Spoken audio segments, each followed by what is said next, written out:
Especially with my girlfriend being someone malinis, di ba? I started to get into skincare, I started to use lotion, you know. Did you use her? Yeah, siya yung parang pinapagamit niya muna sa akin. And then when I see the results, so parang, I started to really take care of myself. So, yes, may routine naman ako. I spend a little more time in front of the mirror. Diba? Usually brush lang ako, kasi okay na ako. So, nag-lista rin na tayo, nag-wash na tayo, nag-Nivea body milk oil, blue, diba? Nagagano na din ako. My girlfriend, syempre, yun, moisturizer niya, sunscreen, di ba? Tapos, she also got me into Oxycure, powder mud, di ba? Ganyan, mga pimple, di ba? So, when I started to do those things, I saw the results. And also, the confidence gave me a little more confidence when I go out to work, ganyan, di ba? So, yeah, I started to take care of myself, and then, naging Watsons na talaga ako because of her. Because when she would go to Watsons, usually, tatakbay ka lang, hintay-hintay ka, parang feeling mo pag nag-Watsons na, siya lang yung nag-enjoy, di ba? So, when I started to get into the products, doon ako, mag-iikot ko rin ako, tapos pasimple ka lang, parang simple lang.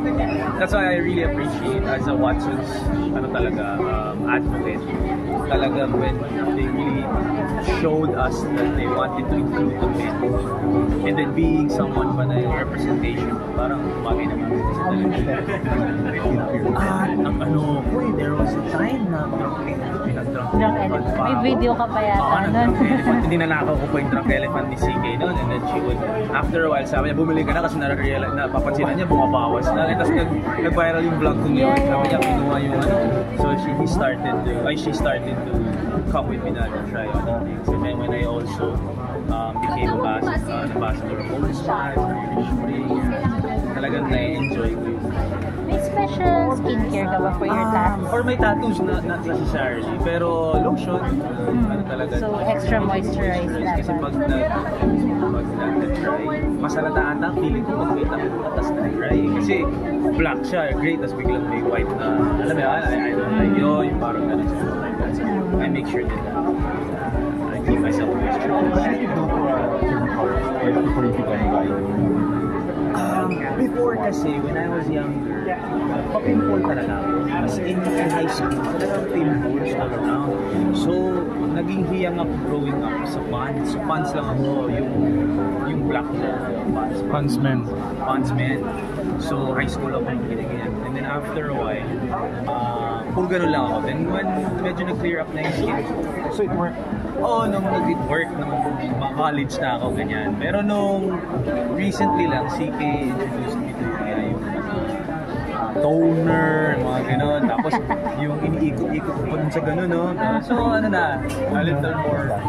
drunk elephant. Meron siyang parang saluhan. Tapos may vitamin C pa, gano'n. So doon nag-start na yung a little more complicated than just facial wash. Pero growing up talaga facial wash.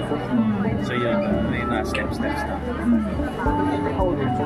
33. Dito na. So you're very welcome din sa pagkakaroon ng ganitong... Oo naman. Talagang that's why I've been calling myself the Watsons Tito, naman. And I've been saying yung mga Watsons Tito dyan. Because I really believe that if before, the less you care, the cooler you are. Now, if you care for yourself or your hygiene, and also it shows respect to the people around you. Nakikita nila na, may effect yun eh. People will trust you a little bit more, especially sa first impressions yun, na parang inaalagaan niya sarili niya, di ba? So, tapos, wala pa akong buhok ng basketball player ako. So, medyo mas low maintenance talaga eh. Like, I just get out of the shower, okay na ako. So now, medyo mas inaalagaan ko sarili.